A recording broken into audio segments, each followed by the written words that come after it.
कार्यक्रम लगातार इसी तरह चलते रहेंगे।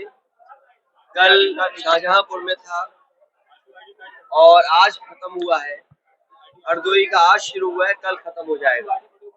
मुझे उम्मीद है कि इन लोक जागरण कार्यक्रम के माध्यम से हमारे कार्यकर्ता जागरूक हो रहे हैं। कार्यकर्ताओं के सामने क्या चुनौती है, किन परिस्थितियों में किन चुनौतियों का मुकाबला करना है, उन तमाम चीजों को समाजवादी पार्टी के वरिष्ठ नेता कार्यकर्ताओं के बीच में पहुंचा रहे हैं। और मुझे उम्मीद है कि जो बदलाव हम 22 में चाहते थे, समाजवादी लोग उस बदलाव को नहीं कर पाए, लेकिन इस बार जब 24 का चुनाव होगा, चरम सीमा पर महंगाई, चरम सीमा पर बेरोजगारी, चरम सीमा पर अन्याय परिवर्तन होकर के रहेगा। और इस बार हरदोई और मिश्रिक लोकसभा दोनों समाजवादी जीतने जा रहे हैं। जो गठबंधन बन रहा है उसको लेकर जो कांग्रेस और आपके बीच में जो तलखी आई है, अजय राय जी ने आज माफी मांगते हुए आप पर फिर हमला बोला है। उन्होंने कहा कि उन्होंने अपने पिता का सम्मान नहीं किया तो वो हमारा क्या सम्मान करेंगे। देखिए, बात पिता तक न पहुंचे तो अच्छी बात है।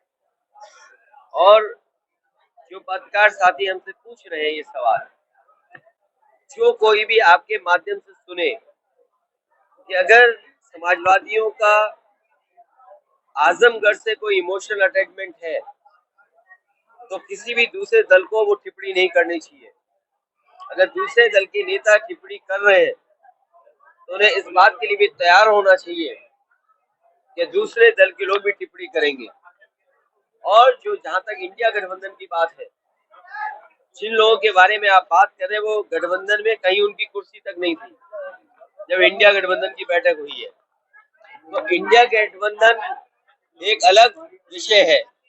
और मध्य प्रदेश में क्योंकि समाजवादी पार्टी से बातचीत हुई थी, समाजवादी पार्टी को जो पहले से हमारी पार्टी और संगठन के प्रत्याशी जीते हैं या जहां पर हमारी पार्टी ने अच्छा वोट पाया है, उन्हीं पार्टी सीटों पर हमारी बातचीत हुई थी।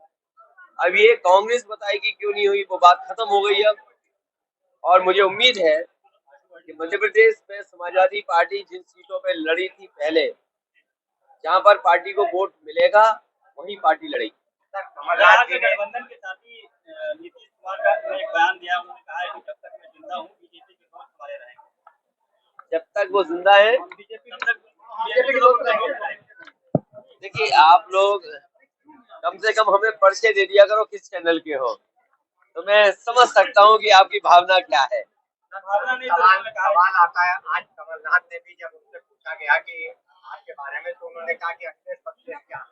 हाँ, ये बात तो ठीक कही उन्होंने कि वकीलेश कौन है, अखिलेश तो है ना। तो अगर ये बातें अगर कहेंगे तो समाजवादी पार्टी भी इन बातों को कह सकती है, लेकिन उन उलझनों में हम नहीं फंसना चाहते। कमलनाथ जी से हमारे संबंध बहुत अच्छे हैं और नाम देखो इनका कितना अच्छा है। जिनके नाम पे ही कमल हो, जिनके नाम में ही कमल हो, तो वकीलेश ही कहेंगे और क्या, अखिलेश तो नहीं कहेंगे ना। एक सवाल और है, स्मृति ईरानी ने आज एक पत्र लिखा है जो अमेठी के तमाम रेलवे स्टेशन और हवाई अड्डा है उसके धार्मिक जांच करने। अरे बीजेपी से और क्या उम्मीद करोगे आप? हम सब व्रत पे हैं, बीजेपी स्वीकार ही नहीं करेगी। और बीजेपी जो करती है वो किसको नहीं पता है। ये कोई नई बात है क्या? ये बीजेपी का तरीका है काम करने का।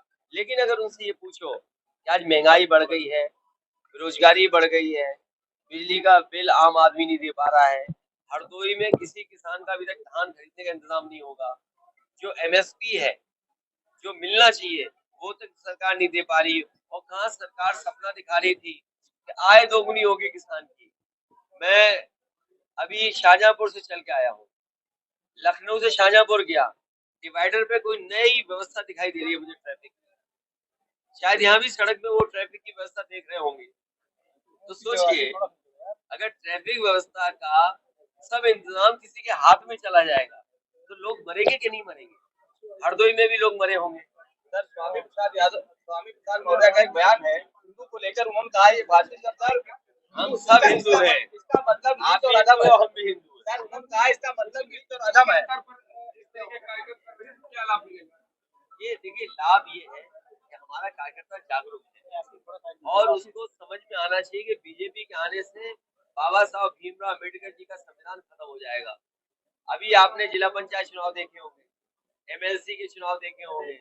अब ये बात मुझसे मत पूछना कि सदस्य को कैसे उन्होंने वोट ले लिया, बीडीसी लोग कैसे वोट दे देते हैं और किसी का पर्चा कैंसिल हुआ, किसी का पर्चा छीन लिया गया।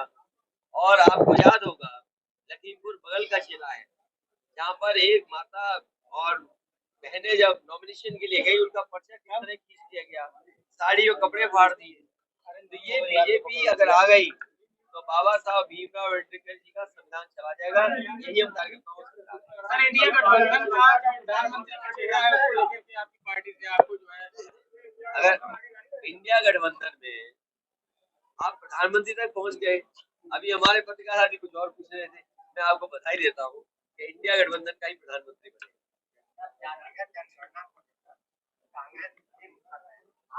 क्या बात, इतने सीनियर जर्नलिस्ट हो, मुझे उम्र से आप लग रहा है कि आप सीनियर जर्नलिस्ट होंगे। ये कहिए कि कांग्रेस पार्टी अब मुखर हुई है। ये वही कांग्रेस पार्टी है जिसने जाति जनगणना के आंकड़े नहीं दिए, जाति जनगणना नहीं होने दिए। ये चमत्कार है, प्रखर मत बोलिए, ये चमत्कार है क्योंकि सबको एहसास हो गया है कि जब तक पिछड़े दलित और आदिवासी और अल्पसंख्यक भाइयों का साथ नहीं लोगे तो आप कामयाब नहीं होगे। आपने नहीं देखा प्रधानमंत्री जी खुद कहते हैं हम पिछड़े हैं, तो अगर पिछड़े दलित और आदिवासी और अगड़े भी कुछ अगर जाति जनगणना मांग रहे हो तो इसमें क्या बात है। तो ये तो चमत्कार सी है कि कांग्रेस पार्टी भी चमत्कार में आ गई और कह रही है उन्हें भी जाति करना चाहिए, क्योंकि उन्हें पता है कि वो वोट जो ढूंढते थे वो वोट अब उनके साथ नहीं नहीं, तलखी की वजह ये नहीं है। तलखी की वजह मैंने आपको बता दिया कि अगर आजमगढ़ के साथ किसी पार्टी के लोगों का इमोशन है तो दूसरी पार्टी के लोगों को बड़ा सावधान होकर के बोलना चाहिए, क्योंकि अगर वो आजमगढ़ के लिए बोल रहे हैं तो उनके भी क्षेत्र है जिनसे उनका भी इमोशन है। अगर हम लोग इस तरह की टिप्पणी करेंगे तो आपका जवाब नहीं होगा। और यादव है वो पत्रकार भाई, अब उन्हें बताया स्वामी प्रसाद मौर्य हिंदुओं पे टिप्पणी करते हैं। अरे हम तो हिंदू है कि नहीं बताओ, हम तो 9 दिन का व्रत रखे हुए हैं। वही तो आप कैसे जनता को विश्वास दिलाएंगे? अरे जाओ चैनल